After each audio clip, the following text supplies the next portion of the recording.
Bibles with me this morning to John chapter 6. John chapter 6. We'll read there in just a moment the next miracle of Jesus that we're looking at in our series. We are continuing a series this week called Signs. And in the Gospel of John, the miracles of Jesus are referred to as signs. And so as we walk through the miracles in the Gospel of John, we come to the fourth miraculous sign that John narrates. And it's one of the only miracles that is recorded in all four Gospels. In fact, it's the only miracle besides the resurrection to have that distinction. It's the feeding of the 5,000. You may have heard this story. It's one of the miracles of Jesus that is the most well-known. People generally know that somewhere, at some place, Jesus is said to have multiplied loaves and fishes, as some people will say, loaves and fish. So let's read this story of Jesus feeding the 5,000 in the Gospel according to John, chapter 6. We'll read 1 through 15. It'll be on the screen if you don't have your Bible with you. Sometime after this, Jesus crossed to the far shore of the Sea of Galilee, that is, the Sea of Tiberias. And a great crowd of people followed him because they saw the signs he had performed by healing the sick. Then Jesus went up on a mountainside and sat down with his disciples. The Jewish Passover festival was near. When Jesus looked up and saw a great crowd coming toward him, he said to Philip, "Where shall we buy bread for these people to eat?" He asked this only to test him, for he already had in mind what he was going to do. Philip answered him, "It would take more than half a year's wages to buy enough bread for each one to have a bite." Another of his disciples, Andrew, Simon Peter's brother, spoke up, "Here is a boy with 5 small barley loaves and 2 small fish. But how far will they go among so many?" Jesus said, "Have the people sit down." There was plenty of grass in that place, and they sat down. About 5,000 men were there. Jesus then took the loaves, gave thanks, and distributed to those who were seated as much as they wanted. He did the same with the fish. When they had all had enough to eat, he said to his disciples, "Gather the pieces that are left over. Let nothing be wasted." So they gathered them and filled 12 baskets with the pieces of the 5 barley loaves left over by those who had eaten. After the people saw the sign Jesus performed, they began to say, "Surely this is the prophet who is to come into the world." Jesus, knowing that they intended to come and make him king by force, withdrew again to a mountain by himself. This is, to my mind, the most amazing miracle of Jesus' ministry. Apart from the incarnation and resurrection of Jesus, which I don't really include in this section of Jesus' earthly ministry, it's the most amazing miracle to me. Maybe it's the sheer size and scale of the miracle, the numbers involved that make it so fascinating to me. 5,000 men, and then women and children as well. I mean, if you're already feeding 5,000, what's a few thousand more? It's not like that makes a difference. We might be talking about feeding 10 or 15,000 people.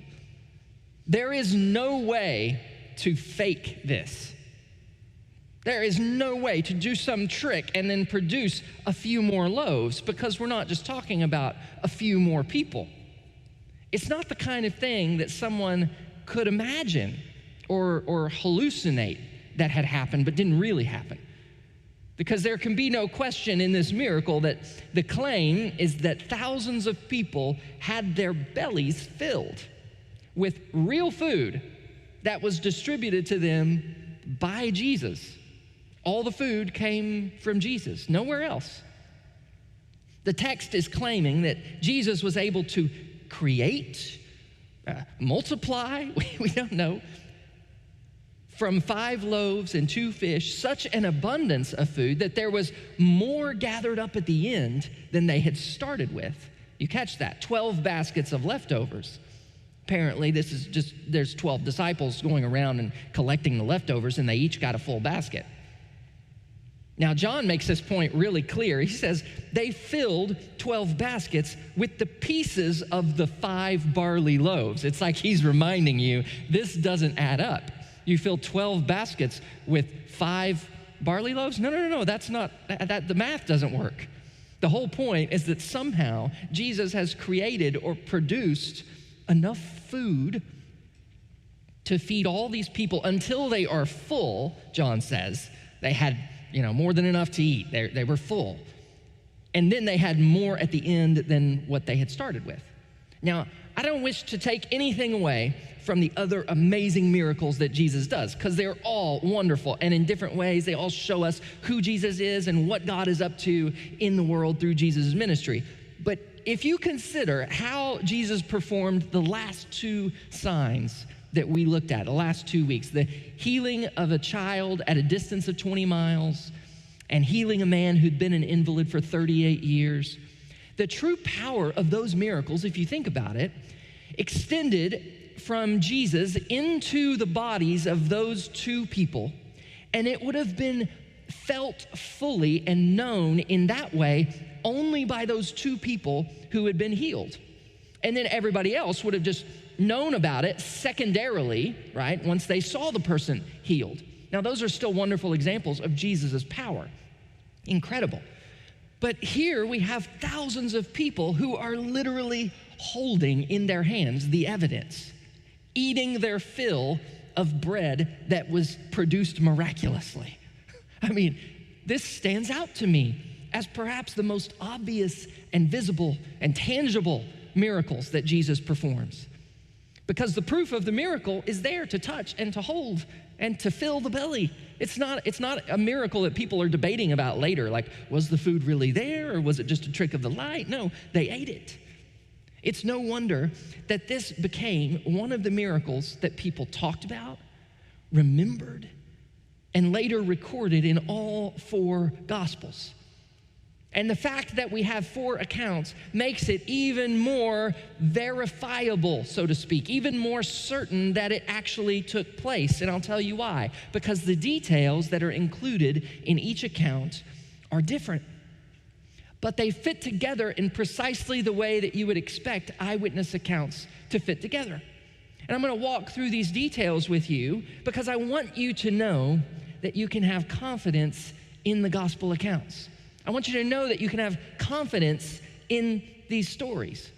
John tells us, first of all, he says, in kind of a throwaway comment, that there was plenty of grass for the people to sit on. Why is he? He just tells us there's plenty of grass. Okay. Mark actually tells us that the grass that was there was green grass. Mark kind of has in mind a Psalm 23 shepherd theme for his feeding of the 5,000. John, not as much, but that's kind of Mark's emphasis. So he tells us there's green grass, and John tells us there's plenty. Now, if you know what the region is like, you know it's a lot like West Texas. It's not known for its green grass, fields of green grass. Except that John tells us that the Passover festival was near, which means that this event took place at the time of year following the 5 months with the greatest rainfall from about November to April, when there would indeed be plenty of grass, and as Mark tells us, it would be green. Now, Mark doesn't tell us what time of year it is. He doesn't say it's Passover. He just says the grass was green. The details are different, but they fit together in the way you would expect eyewitness accounts to fit together. The time of Passover also makes sense of the large crowd of people. Why are there this many people? Well, Mark actually tells us that a lot of people are traveling. They're coming to and fro. They're coming and going. They're traveling. Now, Mark doesn't tell us it's Passover, and John doesn't tell us that the crowds are traveling somewhere, but the details they give fit together and make sense of one another. It would make sense that a lot of people would be traveling around Passover. This also helps explain Luke. In Luke, the disciples tell Jesus to send the people away so that they can go into the surrounding countryside and find what? Find their homes? Send them into the surrounding countryside to their homes? No, Luke says so that they can find food and lodging. Well, that's kind of strange. Why didn't he just send them home? Well, because Mark tells us they're traveling. Now, Luke doesn't say anything about that, but the details fit. Because apparently they're traveling to Jerusalem for Passover. These details are not contrived. Nobody is trying to produce identical accounts. They're different, but different in a way that confirms rather than undermines the truth of the accounts. Even the little detail in John that the boy has 5 barley loaves fits with the season of Passover, which immediately follows the barley harvest in that region. Now, another interesting thing that John mentions is the fact that Jesus asks Philip where to go and buy bread. And then Andrew, did you notice this? Andrew chimes in with the mention of the boy who's there. Now, it's a curious thing because Philip and Andrew, they hardly ever figure into the gospel stories as speaking characters. And John doesn't tell us why they're involved. It's not an important part of his story. However, we find out from Luke that this miracle took place near the town of Bethsaida. And it just so happens that Philip and Andrew both are from Bethsaida. So it makes sense that they would be part of the discussion about where they could go locally to buy bread. Even the fact that all 4 accounts mention 5,000 men, specifically men. Have you ever wondered about that? Even this little detail actually helps to verify the story. Why do they do that? Why do they all mention the number with reference to the men? I think some people assume that it's just that the men were more important. And so that's why they counted them. And the women and children, we didn't bother to count them. Is that why? No, that is not why. If somebody has ever told you that, that is not true. Here's why. We find out from all the gospel writers that Jesus asks the people to sit down. And Luke and Mark actually give us a clue. This is key to how they counted the people because they sat down in groups that were countable by 50s and hundreds. And so that helped them count the people, okay?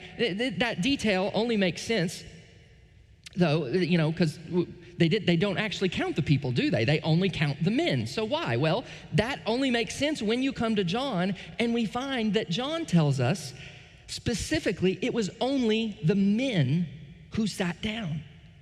You'll have to have an ESV or a King James or a New Revised Standard Version. The NIV kind of obscures that little detail that only the men sit down, and the food was distributed to the men. The children were probably up playing and running around, and the women were free to congregate or tend to the children. Not saying it had to be like that, who knows? But in this culture, that would have made sense. It would have been a fair-like atmosphere, lots of crowds, lots of things going on. And so when they ask the people to sit down, the men gather in groups to get the food, they sit down, the women and children are up around somewhere. And that's why all 4 gospel writers mention 5,000 men. Because it was the men who were seated and served in groups. And as they served, they kept count. Did you feed that group? Did you get that group? I got that group. Okay, I'll get that group. And they kept count of how many? 5,000 men. I want you to have confidence that these gospel accounts are reliable. Because maybe you have doubts when you're confronted with a story like this. Maybe you aren't sure what to do with it, what to make of it in our scientific age. But I want you to know that you don't have to check your brain at the door. And you don't have to be afraid to ask questions. These ancient texts have been scrutinized from every angle. They've been cut and dissected and examined to the smallest detail. And maybe it's hard for you to shed your skepticism when it comes to miracles. Maybe you're just naturally that kind of skeptic person. I am too. But by every conceivable test, it just looks like Matthew, Mark, Luke, and John are describing an event that took place at a particular time in a particular place, one day in a grassy field near Bethsaida. They just reported what they and others had seen. And they don't claim to know how it happened. They don't even try to explain how it happened. In fact, there are no fantastical elements about flashing lights or things falling from heaven. It's just that the bread never runs out. That's just how it happened. And if Jesus is who he says he is, the creator God in human flesh, this miracle would truly not be an issue. If you can create galaxies, you can create a bit of bread. And so we're driven back again to the question of Jesus. which is always the question you must come to grips with in your doubts, in your questioning, in your wondering, is who is Jesus? That's the question this text forces. As we look at Jesus, we see there's so much more going on here than just Jesus meeting physical needs of people. This wasn't some random miracle performed to impress people or to show off. No. It's not as though feeding people this bread had nothing to do with anything. Nor it wasn't primarily about the people's need, okay? The truth is, they probably could have found bread somewhere else. There was no urgent crisis here. It's not like the story a couple weeks ago when the father comes begging for the life of his child. Come quick, Jesus, or my child is going to die. It's not like that. There's no urgent crisis, and no one would have ever even thought to ask Jesus for this. No one comes begging Jesus, please feed these 5,000 people behind me, Jesus. No. This was Jesus' idea. No one would have asked for it. And Jesus did it for a purpose. And if this miracle raises the question for you, who is Jesus, then I think that's precisely what Jesus intended to do. Because the next day in the synagogue of Capernaum, Jesus gives the answer, who is Jesus? He says, I am the bread of life. That's what the sign points to. Listen to what Jesus says about himself here in verse 48 of chapter 6.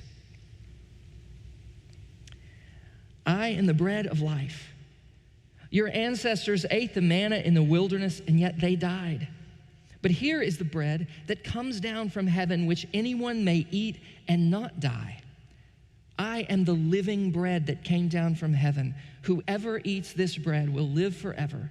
This bread is my flesh, which I will give for the life of the world. Now, if you just take Jesus' words and think about it for a minute, you see what comparison he is making here, and it's not necessarily the comparison that we might expect. The comparison we might expect is a comparison to Moses. It's kind of the route Matthew goes more with the feeding of 5,000. In Mark, it's more the shepherd comparison. In Matthew, it's more the Moses comparison.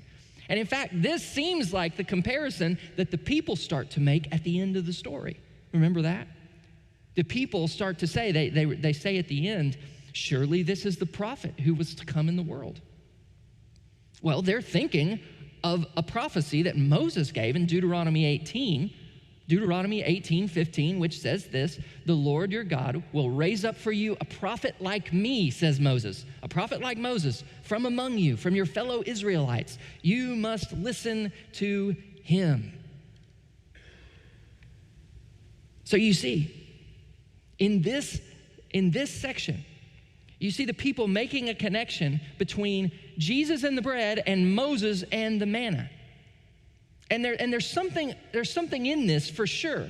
Part of the point is how Jesus surpasses Moses. That is part of the point. Jesus' bread was more abundant than the manna. So the Israelites, they weren't allowed to gather more manna than just for a day, but Jesus produces 12 basketfuls of leftovers. It's more abundant, surpasses Moses. And not only that, but Jesus is able to provide fish as well, which is a huge just signpost pointing back to the Old Testament. Every Jew would have heard these stories again and again about how the people complained to Moses. And what did they say in the wilderness? They said, we used to have fish to eat in Egypt, and all you give us is this manna. But Jesus is able to give them what? Fish. Huge signpost saying, Jesus greater than Moses. Now, the fact that Jesus performs this miracle around Passover means that people are already on the lookout for another Moses. So the connection is a natural one, right? They're looking for another liberator who will drive out the oppressors, the Romans. So when people start connecting the dots between Moses and Jesus, Jesus leaves. Because he knows they're not so much interested in who Jesus is as they are in what he might be able to do for them. And that is lead an army to march into Jerusalem, drive out the Romans. And Jesus isn't going to do that. He knows that's what they want from him. They want to make him king. It's Passover. Let's march on Jerusalem. But here's the thing. The people are connecting the dots between Moses and Jesus. And they're right that Jesus fulfills the prophecy from Deuteronomy. But when Jesus goes to interpret the miracle, he doesn't say he's taking the place of Moses in the story. Instead, he says he's taking the place of the manna in the story. What a weird connection to make. The way Jesus makes the comparison, he's in the place of the manna. Jesus says, your ancestors ate the manna and they died. But here, he's talking about himself. Here is living bread that comes down from heaven. Here I am, he says, I came. I'm alive, living bread. It's me, bread that is alive and in the flesh. This is Jesus claiming that in the same way that manna came down from heaven for the Israelites in the wilderness, in the same way that bread sustained their life in the desert, God himself took on flesh and came down from heaven so that he could give his life for the world, give his flesh, give his body for the world, bread to eat. Jesus himself came down from heaven. Just as the people had, you think of the people of Israel had rebelled against God for 40 years, wandering in the desert, and so God sent manna from heaven so they could survive, so also the world has rebelled against God and is lost without him. And so God sent his son, the living bread from heaven, so that the world might have life through him. That's what Jesus is saying. I'm the manna. I came down from heaven to give life to the world.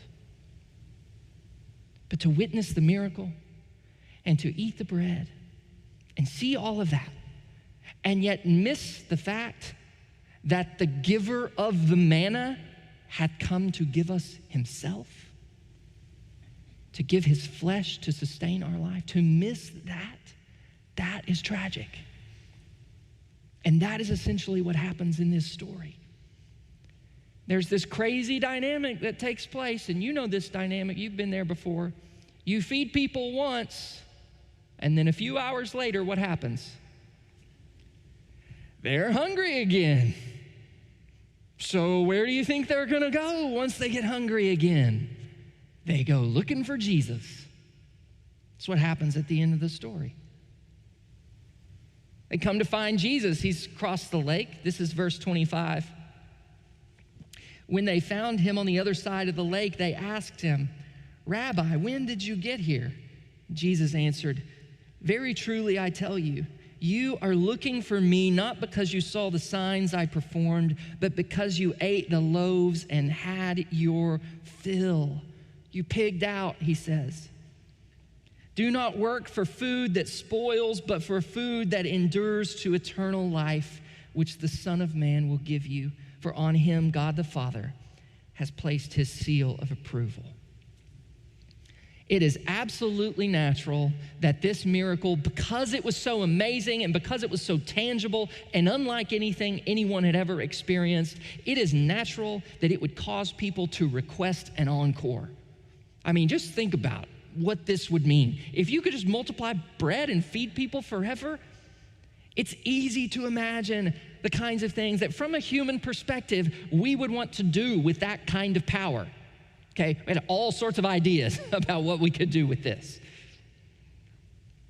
And Jesus says, listen, I'm gonna give it to you straight. I tell you the truth. This is a solemn declaration, very truly. I'm gonna give it to you straight. You're looking for me because you had your fill. But you don't understand that coming to me and asking for bread is asking too little. I am the bread. I came. I'm here. I've arrived. Coming to me and asking only for me to meet the need you have for your next meal is ridiculous if you only knew who I am. There was a guy a few years ago who was the CEO of Home Depot. His name was Frank Blake. He was the CEO of Home Depot, and one of the things he became famous for, kind of, is that he would spend some time every week walking the floor of an actual Home Depot store, talking with the associates, talking with the customers, and he would sometimes do this wearing one of those orange aprons, the orange aprons that they have. Okay, he would don the orange apron and walk around just like the other associates. And apparently, customers would ask him where to find things. And he would try to help them, although he was not very good at that. Some of them, though, asked him for things and never knowing that he was the CEO of the entire company. But can you imagine the CEO of Home Depot, okay, asking you, how can I help you? How can I help you? Let me see. I have some ideas how you could help. And all you ask for is, I'm looking for some light bulbs and a plunger. It's like, well, if I had known that you were the CEO, I would have asked for a lot more than that. Or maybe not. Because if you really did meet the CEO of Home Depot in the store one day, what would you really do? Probably ask him some questions. You probably want to get to know him. I'd probably try to listen to him. Because what I would really want to do is get to know this guy who walks the floor of his stores, even though he's the corporate executive in charge of it all. Because that's what you do when you're honored to meet someone. You listen to them. You forget about what you want for a minute. I remember meeting one of the New Testament scholars who had a lot of influence on my research and writing as a doctoral student. And I had read his work and cited his work and admired his work for a long time. And here I found myself at 11 o'clock at night at a conference in Bangor, Wales. And I ran into him at a gathering of students. And you won't know the name, Professor Larry Hurtado. He's since passed on. But I remember how dog-tired I was that night, but I didn't care because Larry just got to talking for an hour, and I just listened and soaked it up. Here's this world-class New Testament scholar, and we're just chatting, and I'm getting to know this guy. I'll sleep another time. I just listen. I just ask questions. I'm just getting to know this person that I admired. And that's the tragedy of this episode in John's gospel. Jesus had come to give them himself. And all they're looking for is bread. You see the tragedy.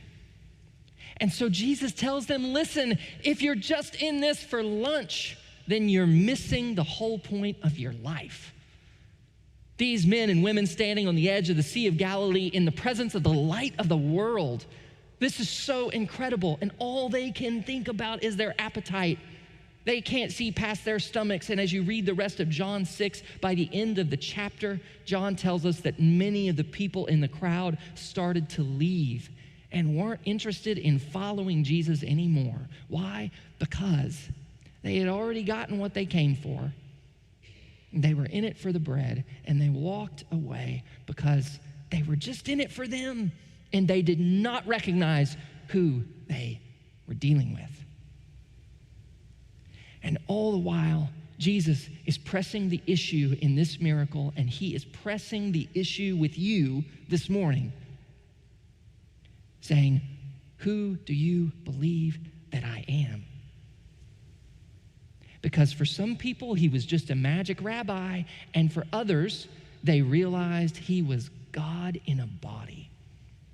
And they responded the only way you could respond when you recognize him as truly God incarnate. And that is they dropped their agenda and they surrendered and they followed him. And in the end, he gave them more than they could have ever asked for or imagined. He gave them himself. If you will just let go of the things you're seeking from God for a minute, if you will drop your own agenda, because we all come to God with agendas, don't pretend we don't. We come to God with agendas, and this morning you need to honestly ask, why are you really here? What are you really in this for? We all want something from God. We want joy. We want peace. We want rest from anxiety and worry. We want fulfillment. We want satisfaction because we're convinced we can't find it in the world. We want help with decisions. We want to get something out of it, to get something out of it, whatever that means, to get something out of worship or to get something out of church, or I didn't get anything out of it. I don't know, to get something out of Bible study or prayer. We want meaning or purpose in life. We want a challenge to live for something greater than ourselves. We want to learn truth. Those are all good things and worthy things to want. But sometimes you have to drop all those things that you're seeking and let go of any agenda. And you have to realize that in the end, what Jesus is offering to give you is himself. That's the message of the cross. Jesus is the bread. So let the hungry come and be satisfied in him. Let go of the things that you're seeking from Jesus. Surrender all those agendas and come to Jesus without any pretense this morning and tell him, Lord Jesus, I'm not seeking anything from you. I'm just seeking you. Let's pray.